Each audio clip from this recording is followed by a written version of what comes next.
এক মা তার ছেলেকে বলে, বাবা তুমি এখনো তোমার পড়া শুরু করোনি? ছেলে তার মায়ের দিকে তাকিয়ে বলে, আর একটা লেভেল শেষ করেই আসতেছি। মা মাথা নেড়ে বিরক্তি প্রকাশ করলো।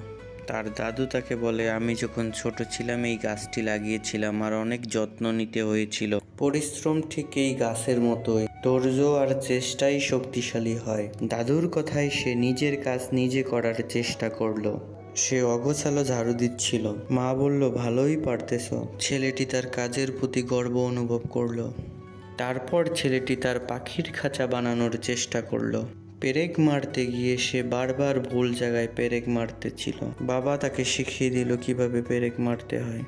এখন ছেলেটি খুব মনোযোগ দিয়ে পড়াশোনা করে আর অনেক সকালে ঘুম থেকে ওঠে। ছেলের পড়ালেখা দেখে মা অনেক খুশি হয় ও গর্ববোধ করে। ছেলেটি তার বৃদ্ধ প্রতিবেশীকে বাজারের ব্যাগ বহন করে সাহায্য করলো। প্রতিবেশী খুশি হয়ে তাকে আদর করলো, বলল, তুমি অনেক ভালো ছেলে, ধন্যবাদ বাবা। ভালো পড়াশোনা করে ছেলেটি স্কুলে ভালো রেজাল্ট করে। পুরো পরিবার তাকে অভিনন্দন জানালো।